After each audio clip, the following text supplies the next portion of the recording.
अकर्म कैसे। वैदिक काल की बात है। सप्त ऋषियों में से एक ऋषि हुए हैं महर्षि वशिष्ठ।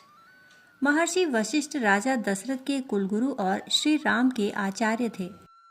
उन दिनों महर्षि वशिष्ठ का आश्रम नदी के तट के सुरम्य वातावरण में था। महर्षि वशिष्ठ अपनी पत्नी अरुंधति के साथ गृहस्थ जीवन की जिम्मेदारियों को निभाने के साथ साथ योगाभ्यास और तपस्या में भी लीन रहते। उन्हीं दिनों राजा विश्वामित्र, जो अब राजपाट अपने पुत्र के हवाले कर घोर तपस्या में संलग्न थे। महर्षि विश्वामित्र का आश्रम भी थोड़ी ही दूर नदी की दूसरी ओर स्थित था। असल में बात यह थी कि महर्षि वशिष्ठ द्वारा नंदिनी गाय नहीं दिए जाने के कारण राजा विश्वामित्र उसे छीन कर ले जाना चाहते थे। तब नंदिनी गाय ने महर्षि वशिष्ठ की अनुमति से विश्वामित्र की संपूर्ण सेना को धराशायी कर दिया था। अतः महर्षि वशिष्ठ से अपनी हार का बदला लेने के लिए विश्वामित्र घोर तपस्या कर रहे थे। महर्षि वशिष्ठ एकाकी जीवन की कठिनाइयों से भली भांति परिचित थे। अतः उन्होंने महर्षि विश्वामित्र के भोजन की व्यवस्था अपने ही आश्रम में कर रखी थी। विश्वामित्र भी भली प्रकार जानते थे कि महर्षि वशिष्ठ की पत्नी बहुत ही सुसंस्कारी हैं, अतः उनके हाथों से बना भोजन उनकी साधना में कोई अड़चन पैदा नहीं करेगा। हमेशा की तरह एक दिन अरुंधति महर्षि विश्वामित्र का भोजन लेकर निकली। वर्षा काल का समय था। पानी इतना गिरा कि नदी से निकलना मुश्किल हो गया। मार्ग की कठिनाइयों से व्यथित होकर उन्होंने यह समस्या महर्षि वशिष्ठ को बताई। महर्षि वशिष्ठ बोले, हे देवी, तुम संकल्प पूर्वक नदी से यह निवेदन करो कि यदि तुम एक निराहारी ऋषि की सेवा में भोजन लेकर जा रही हो तो वह तुम्हें मार्ग प्रदान करे। इतना सुनकर अरुंधति चल पड़ी। महर्षि के कहे अनुसार उन्होंने नदी से विनती की और नदी ने उन्हें रास्ता प्रदान किया। अरुंधति ने खुशी खुशी विश्वामित्र तक भोजन पहुंचा दिया। भोजन देने के बाद जब वह वापस लौटने लगी तब भी नदी का उफान जोरों शोरों पर था। व्यथित होकर वह वापस आश्रम में आकर बैठ गई।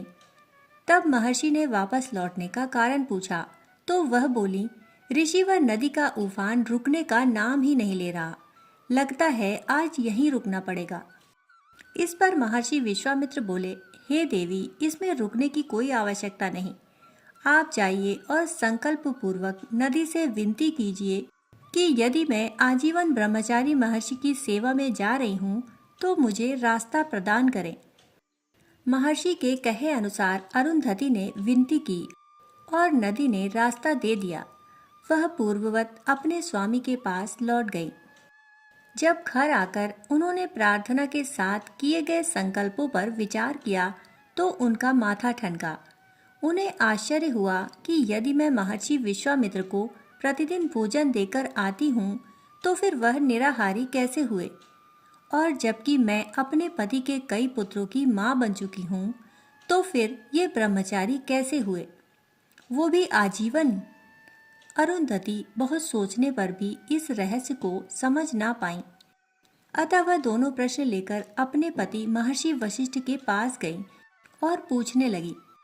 तब महर्षि वशिष्ठ बोले, हे देवी, तुमने बड़ी ही सुंदर जिज्ञासा व्यक्त की है।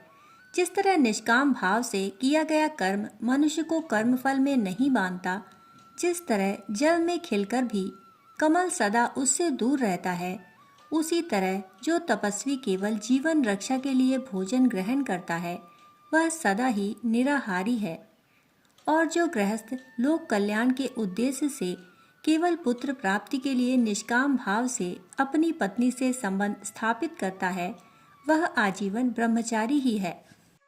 अब अरुंधति की शंका का समाधान हो चुका था।